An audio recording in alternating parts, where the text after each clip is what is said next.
रामकृष्ण हरी मंडळी, रामकृष्ण हरी, तुमचे स्वागत आहे. आज आहे हनुमान जन्मोत्सव. चैत्र पौर्णिमेच्या या पवित्र दिवशी, ज्या दिवशी वायुपुत्र, अंजनी नंदन, केसरी नंदन, रामदूत, महावीर हनुमान यांचा जन्म झाला. एक असा बालक ज्याने आकाशात चमकणाऱ्या सूर्यालाच गोड फळ समजून उडी मारण्यासाठी आकाशात उडी घेतली. एक असा वीर ज्याच्या नावानेच भय नष्ट होतं आणि संकट दूर पळतात. एक असा भक्त ज्याची श्रीरामांवरील निष्ठा इतकी अटूट होती की त्यांनी स्वतःचं संपूर्ण आयुष्य त्यांच्या सेवेसाठी अर्पण केलं. पण हे महाबली हनुमान नेमके कोण होते? त्याच्या जन्मामागे कोणते दिव्य रहस्य दडले आहे? हनुमान यांना इतकी अपार शक्ती कुठून मिळाली? आणि का आजही असं मानलं जातं की हनुमान अजूनही या पृथ्वीवर जिवंत आहेत? आज आपण जाणून घेणार आहोत हनुमानाच्या जीवनातील त्या अद्भुत, चमत्कारिक आणि प्रेरणादायी कथा, ज्या केवळ मनोरंजन नाहीत तर आपल्याला भक्ती, शक्ती आणि निस्वार्थ सेवेचं खरं महत्त्व शिकवतात. आजही आपण संकट काळात किंवा भीती वाटली तर हनुमान चालिसा म्हणतो. आजही ती शक्ती आपल्याला जाणवते. तर व्हिडिओ शेवटपर्यंत नक्की पहा, कारण ही कथा तुमचा विश्वास आणि श्रद्धा दोन्ही अधिक दृढ करणार आहे. जय श्रीराम. पण मित्रांनो, कथा सुरू करण्याआधी एक छोटीशी विनंती. मित्रांनो, मी खूप मेहनत करून हा व्हिडिओ बनवत आहे. माझी तुम्हा सर्वांना एकच विनंती आहे, कृपया माझ्या व्हिडिओला एक लाईक नक्की करा. तुमच्या पाठिंब्यामुळेच माझ्या मेहनतीला खरी किंमत मिळते. आणि जर तुम्ही चॅनलवर नवीन असाल तर सबस्क्राईब नक्की करा. कॉमेंटमध्ये जय बजरंगबली अशी कॉमेंट नक्की करा. मित्रांनो, हनुमंताची कथा म्हणजे केवळ एक कथा नाही, ती आहे भक्तीची परमोच्च उदाहरण. ती आहे शक्तीची, साहसाची, निष्ठेची आणि सेवेची अजरामर गाथा. तर मग करूयात सुरुवात हनुमान जन्मकथेची. मित्रांनो, आपल्याला हनुमान जन्माची कथा समजण्यासाठी आधी त्रेतायुगाच्या पार्श्वभूमीत जायला हवं. त्रेतायुग म्हणजे असा काळ होता ज्यामध्ये धर्म आणि अधर्म यांचा संघर्ष शिखरावर पोहोचला होता. एकीकडे भगवान विष्णूंनी श्रीरामाच्या रूपाने अवतार घेतला होता, तर दुसरीकडे लंकाधिपती रावण याने अत्याचाराचा कळस गाठला होता. रावण दशमुखी, महापंडित, भगवान शंकराचा महान भक्त, पण त्याच्या अहंकाराने त्याला अधर्माच्या मार्गावर नेले. त्याने देव, दानव, मानव सर्वांना त्रास दिला. त्रिलोकात त्याची दहशत पसरली होती. देवांनी ब्रह्मदेवाकडे धाव घेतली. ब्रह्मदेवांनी भगवान विष्णूंची आराधना केली आणि मग त्या परमेश्वराने निश्चय केला की आता पृथ्वीवर अवतार घ्यायचा, रावणाचा नाश करायचा आणि धर्माची स्थापना करायची. पण भगवान श्रीराम एकट्याने हे कार्य करणार नव्हते. या दिव्य कार्यासाठी एक असा सेवक हवा होता जो शक्तीमध्ये अतुलनीय असेल, बुद्धीमध्ये अद्वितीय असेल, भक्तीमध्ये अनन्य असेल, निष्ठेत अढळ असेल. आणि हेच कारण होते महावीर हनुमानाच्या जन्माचे. देवांच्या विनंतीवरून भगवान शंकरांनी स्वतः पृथ्वीवर अवतार घेण्याचा निर्णय घेतला.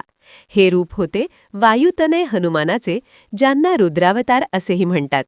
शास्त्रांमध्ये सांगितले आहे की हनुमान हे साक्षात भगवान शंकरांचे एकादश रुद्रांपैकी एक अवतार आहेत. काही पुराणांनुसार ते शंकरांचे थेट अवतार आहेत. आता प्रश्न येतो, हनुमानाच्या आईचे काय? हनुमानाच्या जन्माची नक्की कथा काय आहे? चला जाणून घेऊया. मित्रांनो, हनुमान जन्माची कथा समजण्यासाठी अंजनी मातेची कथा जाणून घेणे अत्यंत आवश्यक आहे. अंजनी ही मूळची एक अप्सरा होती. तिचे नाव होते पुंजिखस्थला. ती स्वर्गलोकातील ब्रह्मदेवाच्या दरबारातील एक अत्यंत सुंदर आणि कुशल नृत्यांगना होती. सौंदर्याचा गर्व तिच्या मनात खोलवर रुजला होता आणि चंचल स्वभावामुळे ती एकदा वाईट मार्गाला लागली. त्यावेळी स्वर्गात एक ऋषी एकांतात झाडाखाली कठोर तपश्चर्या करत होते. पुंजिखस्थलाने त्यांच्या दिशेने फळ भिरकावले, ज्यामुळे त्यांच्या तपाचा भंग झाला. क्रोधित झालेल्या ऋषींनी तात्काळ शाप दिला, जेव्हा जेव्हा तुझ्या मनात कोणाबद्दल प्रेम उत्पन्न होईल तेव्हा तुझे रूप वानरासारखे होईल. पुंजिखस्थला गयावया करू लागली. तिने चुकीची कबुली देत मुक्तीचा मार्ग विचारला. ऋषींनी दया दाखवली. शाप मुक्तीसाठी तो पुत्र शिवांश असणे आवश्यक आहे.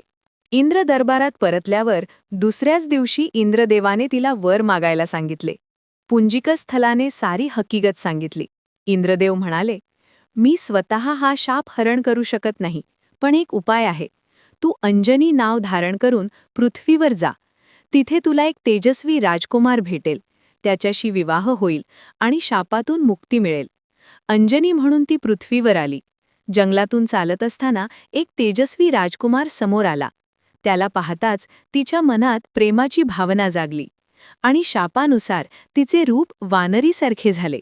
राजकुमार जवळ आला आणि चेहरा दाखवायला सांगितले. अंजनी म्हणाली, माझे रूप विद्रूप आहे, तू पाहू नकोस. तेव्हा त्या राजकुमाराने स्वतःची ओळख दिली. मी वानरराज केसरी आहे, घाबरू नकोस. रूप पाहिल्यावर त्याला ते वानर रूपातील सौंदर्य भावले. दोघांचे विचार जुळले आणि त्यांचा विवाह झाला. विवाहानंतर अनेक वर्षे उलटली, परंतु पुत्रप्राप्ती होत नव्हती.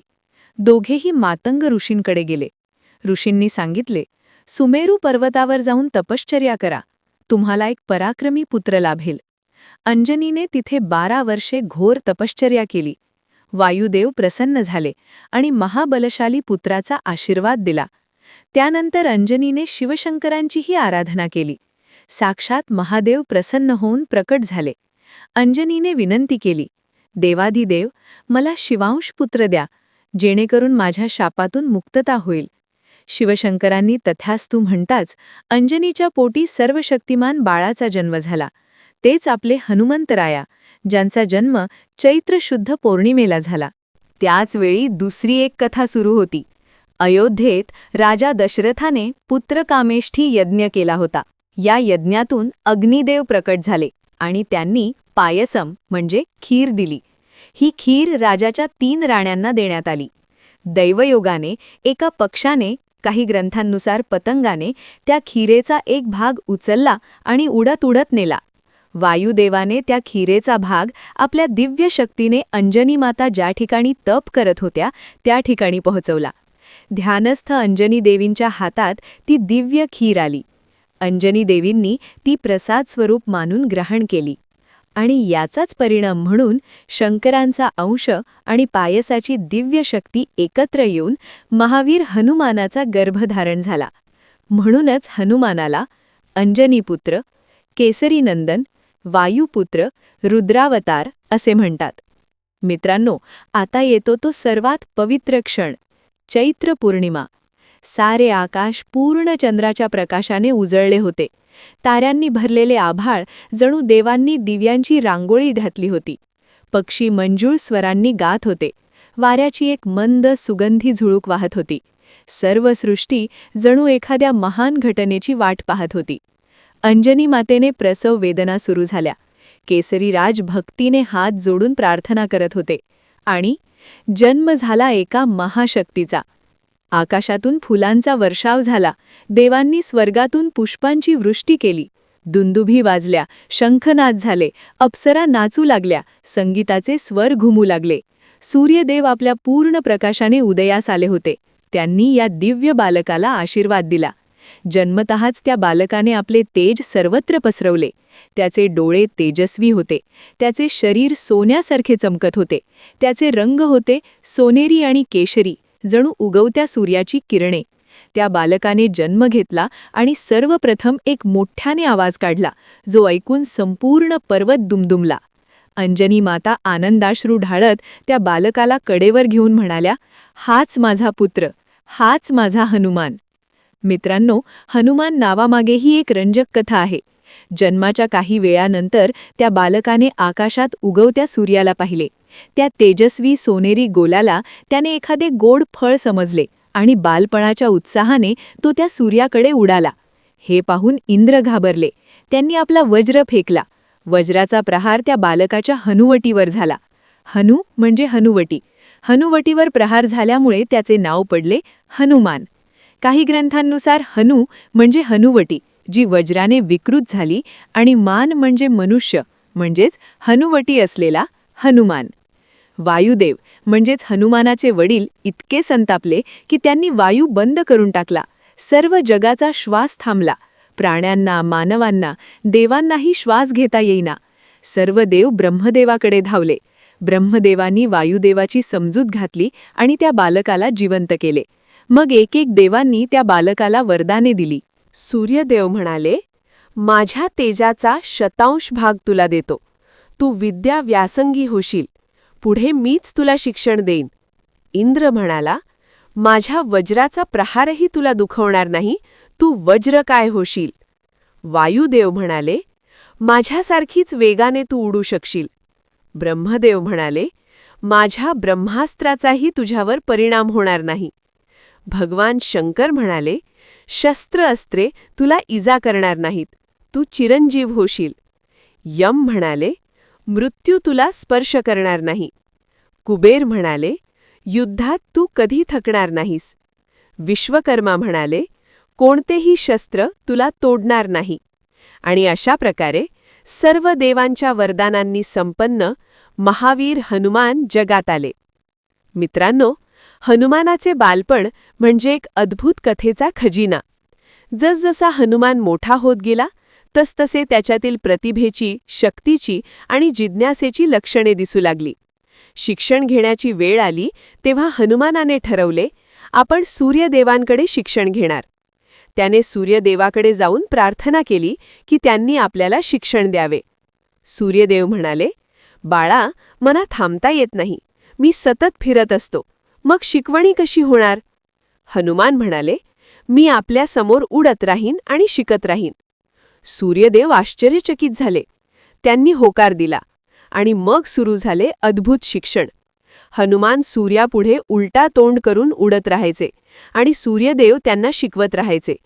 अशा प्रकारे केवळ 60 घटकांमध्ये म्हणजे सुमारे 24 तासांत हनुमानाने वेद, व्याकरण, संगीत, नीती, युद्धशास्त्र सारे विद्याभ्यास पूर्ण केले. गुरुदक्षिणा काय द्यायची. तर सूर्यदेव म्हणाले, माझा पुत्र सुग्रीव तुझ्या आश्रयाला येईल तेव्हा त्याची मदत कर. हीच माझी दक्षिणा. हनुमानाने ती गुरुदक्षिणा आयुष्यभर पाळली. बालपणी हनुमान अतिशय खट्याळ होते.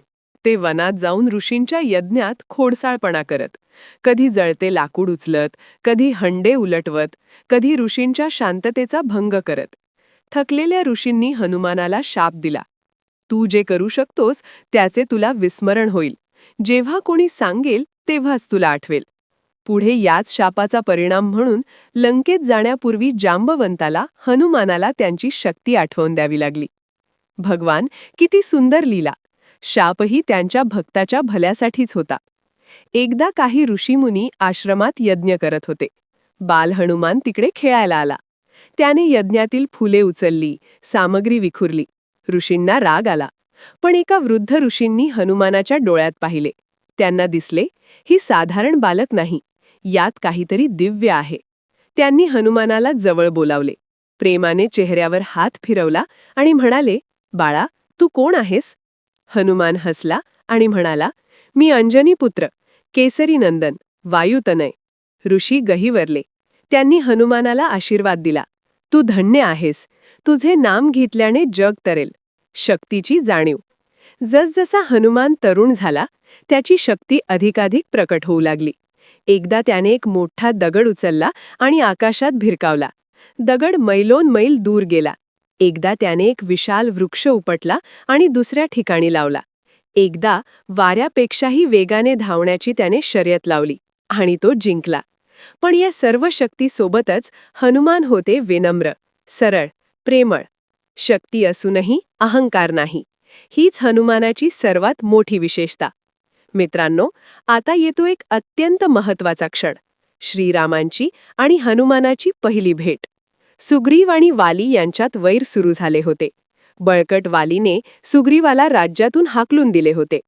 सुग्रीव ऋष्यमुख पर्वतावर लपून राहत होते, कारण वाली त्या पर्वतावर येत नसे. हनुमान सुग्रीवाचे सेवक आणि मंत्री म्हणून त्यांच्यासोबत होते. एक दिवस ऋष्यमुख पर्वतावर 2 तेजस्वी पुरुष आले, श्रीराम आणि लक्ष्मण. सुग्रीव घाबरले. ते म्हणाले, हनुमान, तू जा आणि त्यांची चौकशी कर. ते कोण आहेत? वालीने पाठवले आहेत का? हनुमान एका साधारण संन्याशाचा वेश घेऊन श्रीराम लक्ष्मणाकडे गेले आणि मग हनुमानाच्या मुखातून निघाले ते सोनेरी शब्द. हे महापुरुषांनो, आपण कोण आहात? आपले तेज पाहून मन प्रसन्न होते. आपली रूपे अलौकिक आहेत. आपल्या येण्याचे प्रयोजन काय? श्रीरामाने हनुमानाची वाणी ऐकून लक्ष्मणाकडे वळून म्हणाले, लक्ष्मणा, पाहिलेस किती सुंदर बोलतो हा. ज्याचे शिक्षण उत्तम झाले आहे, ज्याने वेदांचा अभ्यास केला आहे, तोच असा बोलू शकतो. या महाशयांच्या बोलण्यात कोठेही दोष नाही. श्रीरामाने हनुमानाचे स्वागत केले आणि आपली ओळख सांगितली. त्या क्षणी हनुमानाने श्रीरामांना ओळखले. त्यांचे डोळे आनंदाश्रूंनी भरून आले. ते साष्टांग लोटांगण घालत म्हणाले, प्रभू, आपण आलात. मी किती भाग्यवान की आपले दर्शन झाले. श्रीरामांनी हनुमानाला उठवले, प्रेमाने मिठी मारली. त्या क्षणापासून जी नाती जोडली गेली ती चिरंतन झाली. भक्त आणि भगवान. हनुमानाने श्रीराम आणि सुग्रीवाची मैत्री घडवली. त्यांनी मध्यस्थी केली. वाली वधानंतर सुग्रीव किष्किंधेचा राजा झाला आणि मग माता सीतेच्या शोधाचे अभियान सुरू झाले. मित्रांनो, हीच ती कथा जी ऐकून रोमांच उठतो. हाच तो प्रसंग जो हनुमानाच्या महत्तेचा सर्वोच्च पुरावा आहे. वानरसेना समुद्राच्या काठी आली. लंका दिसत होती, पण मध्ये होता तो विशाल खळखळणारा भयंकर महासागर. सुग्रीव म्हणाले, कोण जाणार? लंकेत कोण जाऊ शकेल? सगळे निराश झाले. कोणालाच इतका मोठा समुद्र ओलांडणे शक्य वाटेना. तेव्हा जांबवंत पुढे आले, वृद्ध ज्ञानी जांबवंत. ते हनुमानाकडे काढले आणि म्हणाले, हनुमान, तूच जाऊ शकतोस. तुला माहीत नाही का तू कोण आहेस? तू वायुपुत्र आहेस, सूर्याशी स्पर्धा करणारा, शंकरांचा अवतार. आठव तुझी शक्ती. जांबवंताच्या शब्दांनी हनुमान जागे झाले. त्यांना सारे आठवले. ते उठले, त्यांनी मोठा श्वास घेतला आणि त्यांचे शरीर वाढू लागले. मोठे, आणखी मोठे. ते पर्वता एवढे झाले. त्यांनी श्रीरामांना मनाने वंदन केले. ते एक मोठे पाऊल उचलत मागे गेले आणि मग उडाले. एवढ्या जोराने उडाले की पर्वत थरथरले, झाडे उखडली, समुद्राचे पाणी उसळले. वानरसेना आश्चर्याने पाहतच राहिली. मध्येच समुद्रातून एक पर्वत वर आला, मैनाक. त्याने हनुमानाला विश्रांती घेण्यास विनंती केली. पण हनुमानाने सांगितले, मी श्रीरामांचे काम करताना विश्रांती घेणार नाही, मला वेळ नाही. आणि ते पुढे निघाले. मार्गात आली नागमाता सुरसा. ती म्हणाली, तू माझ्या तोंडात शिरले पाहिजेस, हा देवांचा आदेश आहे. हनुमान म्हणाले, ठीक आहे, आणि ते आपले शरीर मोठे करू लागले. सुरसाने तोंड मोठे केले. हनुमान आणखी मोठे झाले. सुरसाने आणखी मोठे तोंड केले. शेवटी हनुमानाने एकाएकी लहान रूप धारण केले, राई एवढे, आणि सुरसाच्या तोंडात शिरून लगेच बाहेर आले. आणि मग ते म्हणाले, देवी, आपण काय इच्छित होतात ते पूर्ण झाले. सुरसा खरे तर हनुमानाची परीक्षा घ्यायला आली होती आणि हनुमान उत्तीर्ण झाले. हनुमान लंकेत पोहोचले. रात्री लहान रूप धारण करून ते गुपचूप लंकेत शिरले. रावणाच्या महालात फिरले. सुंदर सुंदर महाले, सोन्याचे खांब, हिऱ्याचे झुंबर. लंका खरोखरच सोन्याची होती. पण माता सीता कुठे आहेत? खूप शोध केल्यावर हनुमानाला दिसला अशोकवन, आणि त्या वनात एका झाडाखाली बसलेल्या होत्या माता सीता. दुःखी, चिंताग्रस्त, पण तरीही प्रतापी, तेजस्वी माता सीता. हनुमानाने एक क्षण डोळे मिटले, मनात श्रीरामांना वंदन केले. मग हळूवारपणे झाडावरून खाली उतरले. त्यांनी श्रीरामाची अंगठी दिली. सीतामाता ओळखत्या झाल्या, हा श्रीरामाचा दूत आहे. त्यांनी सांगितले, माता, श्रीराम येत आहेत, आपली सुटका करायला लवकरच येतील. सीतामातेने आनंदाश्रू ढाळले. त्यांनी हनुमानाला चूडामणी म्हणजे केसातील दागिना दिला, श्रीरामासाठी. हनुमान निघणार तेवढ्यात रावणाच्या सैनिकांनी त्यांना पकडले. ते रावणाच्या दरबारात नेले गेले. रावण समोर बसला, 10 डोक्यांचा, 20 हातांचा, सोनेरी मुकुट घातलेला, प्रचंड आणि भयंकर. हनुमानाने रावणाला पाहिले, पण ते तसूभरही घाबरले नाहीत.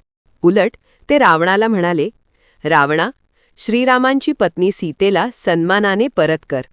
त्यांच्यापुढे तुझी शक्ती टिकणार नाही. रावण संतापला. त्याने आदेश दिला, याच्या शेपटीला आग लावा. सैनिकांनी हनुमानाच्या शेपटीला कापड गुंडाळले, तेल ओतले आणि पेटवले. पण हनुमानाने आपली शेपटी वाढवत नेली. लंकेत कापड संपले, तेलाचे हंडे संपले, आणि मग हनुमानाने तीच जळती शेपटी लंकेवर फिरवली. सोन्याची लंका जळू लागली. महाले पेटली. सैनिक पळू लागले. लंकेत आग, धूर, गोंधळ. पण अशोकवन, माता सीता जिथे होत्या तिथे आग लागली नाही. का? कारण तिथे भगवान श्रीरामाच्या पत्नी होत्या आणि त्यांच्या सत्वाने तो भाग रक्षित होता. हनुमान समुद्रात शेपटी विझवत सीधे वापस आले. वानर सेनेला भेटले. साऱ्यांनी आनंद साजरा केला. मित्रांनो, युद्ध सुरू झाले. वानरसेना आणि रावणाची सेना यांच्यात घनघोर युद्ध झाले. एका भयंकर प्रहारात लक्ष्मण मूर्छित पडले. वैद्यराज सुषेण म्हणाले, हिमालयावर संजीवनी नावाची वनस्पती आहे. ती आणली तर लक्ष्मण वाचतील, पण ती एका रात्रीत आणायला हवी. हिमालय इथून कितीतरी दूर, एका रात्रीत कसे जाणार? सगळे हनुमानाकडे पाहू लागले. हनुमानाने एक मोठा श्वास घेतला, श्रीरामांना नमस्कार केला आणि ते उडाले. वेग एवढा की आकाशात एक सोनेरी रेषा दिसू लागली. हिमालयावर पोहोचले. सगळा पर्वत औषधी वनस्पतींनी भरलेला. पण नक्की कोणती वनस्पती संजीवनी? हनुमानाने क्षणभर विचार केला आणि मग त्यांनी एक अद्भुत निर्णय घेतला. मला माहीत नाही कोणती संजीवनी, मग मी संपूर्ण पर्वतच घेऊन जातो. आणि त्यांनी संपूर्ण द्रोणागिरी पर्वत उचलला. तोच तो प्रसिद्ध चित्र. हनुमान हातावर पर्वत उचलून उडत आहे. आजही जगभरातील मंदिरांमध्ये, पोस्टरवर, भिंतींवर हे चित्र पाहायला मिळते. वैद्यराजांनी संजीवनी ओळखली. लक्ष्मणाला उपचार मिळाले. लक्ष्मण उठून बसले. श्रीराम हनुमानाला मिठीत घेऊन रडले. हनुमान, तू माझ्या भावाचे प्राण वाचवलेस. मी तुझा ऋणी आहे. हनुमान म्हणाले, प्रभू, मी तुमचा दास. माझे जीवन तुमच्या सेवेसाठीच आहे. मित्रांनो, युद्ध अंतिम टप्प्यात आले. श्रीरामांनी रावणाचा वध केला. धर्माचा विजय झाला. माता सीता मुक्त झाल्या. आनंदाचा क्षण होता तो. वानरसेना जय जयकार करू लागली. आता सगळे अयोध्येला परतणार. पण हनुमानाला एक महत्त्वाचे काम होते. सर्वप्रथम अयोध्येला जाऊन माता कौसल्या आणि भरताला ही शुभवार्ता द्यायची. हनुमान एकट्याने अयोध्येला पोहोचले. भरताला भेटले. श्रीरामांच्या येण्याची बातमी दिली. भरत इतके आनंदले की ते रडू लागले. त्यांनी हनुमानाला मिठी मारली. हनुमान, तू माझ्या रामाची काळजी घेतलीस. तू माझ्या रामाला साथ दिलीस. तू खला भाऊ आहेस. आणि मग श्रीराम, सीतामाता, लक्ष्मण, विभीषण, सुग्रीव, हनुमान सारे पुष्पक विमानातून अयोध्येला आले. अयोध्येत दीपोत्सव झाला. दिवाळी. श्रीराम राजे झाले. रामराज्य सुरू झाले. मित्रांनो, आता एक अत्यंत हृदयस्पर्शी कथा सांगतो. राज्याभिषेक झाल्यावर माता सीतेने सर्वांना भेटी दिल्या. हनुमानाला मोत्यांचा हार दिला. हनुमानाने तो हार घेतला आणि मोती फोडायला सुरुवात केली. सगळे चकित. माता सीता म्हणाल्या, हनुमान, हे काय करतो आहेस? हनुमान म्हणाले, देवी, मी पाहतो आहे, यात राम आहे का? ज्यात राम नाही ते मला नको. माता सीता म्हणाल्या, हनुमान, तुझ्या हृदयात राम आहे का? हनुमानाने आपली छाती उघडली आणि त्यात होते श्रीराम आणि सीतामाता यांचे तेजस्वी रूप. सारे आश्चर्यचकित झाले. श्रीराम पुढे आले. हनुमानाला मिठी मारली आणि म्हणाले, हनुमान, तू माझा सेवक नाहीस, तू माझा आत्मा आहेस. जगात जोपर्यंत माझे नाम घेतले जाईल तोपर्यंत तू तिथे उपस्थित असशील. तू चिरंजीव आहेस. मित्रांनो, शास्त्रांमध्ये 7 चिरंजीवी सांगितले आहेत. अश्वत्थामा, बळी, व्यास, हनुमान, विभीषण, कृपाचार्य आणि परशुराम. यापैकी हनुमान ही सर्वात लोकप्रिय आणि सर्वत्र पूजनीय आहेत. शास्त्रात म्हटले आहे, यत्र यत्र रघुनाथ कीर्तनम तत्र तत्र कृतमस्तकांजलिम. म्हणजे जिथे जिथे रामाचे नाम घेतले जाते तिथे तिथे हनुमान उपस्थित असतात. म्हणूनच जेव्हा आपण रामायण ऐकतो, हनुमान चालिसा म्हणतो, हनुमानाची पूजा करतो, त्यावेळी हनुमान तिथेच असतात. मित्रांनो, हनुमानाकडे कोणत्या अलौकिक शक्ती होत्या? अष्टसिद्धी आणि नवनिधी. हनुमानाकडे अष्टसिद्धी होती. 1. अणिमा म्हणजे अत्यंत लहान रूप घेण्याची शक्ती. 2. महिमा म्हणजे अत्यंत मोठे रूप घेण्याची शक्ती. 3. गरिमा म्हणजे जड होण्याची शक्ती. 4. लघिमा म्हणजे हलके होण्याची शक्ती. 5. प्राप्ती म्हणजे काहीही मिळवण्याची शक्ती. 6. प्राकाम्य म्हणजे इच्छित ठिकाणी जाण्याची शक्ती. 7. ईशित्व म्हणजे नियंत्रण शक्ती. 8. वशित्व म्हणजे इतरांवर प्रभाव टाकण्याची शक्ती. आणि नवनिधी म्हणजे 9 प्रकारचे ऐश्वर्य. हनुमान चालिसात म्हटले आहे, अष्टसिद्धी नवनिधी के दाता, असवर दीन्ह जानकी माता. माता जानकींनी हनुमानाला हे वरदान दिले की ते जे मागतील ते द्यायची शक्ती त्यांना असेल. हनुमान केवळ शक्तीचे नाही, ते ज्ञानाचे देखील प्रतीक आहेत. ते व्याकरणशास्त्रज्ञ होते, संगीतात निपुण होते, वेद आणि शास्त्रांचे जाणकार होते. म्हणूनच विद्यार्थ्यांनी हनुमानाची पूजा केल्याने ज्ञान, बुद्धी आणि एकाग्रता वाढते असे मानले जाते. मित्रांनो, हनुमानाची उपासना आपल्या जीवनात काय बदल घडवते? भय नाहीसे होते. हनुमान स्मरणाने सर्व भय दूर होते. शत्रूंचा नाश होतो. शत्रूंपासून रक्षण होते. रोगांपासून मुक्ती मिळते. मानसिक शांती, मन शांत आणि स्थिर राहते. यश आणि प्रगती, कामात यश मिळते. उपासनेचे मार्ग. मंगळवारी आणि शनिवारी हनुमानाची विशेष पूजा करा. हनुमान चालिसा नित्य म्हणा. सुंदरकांड पठण करा.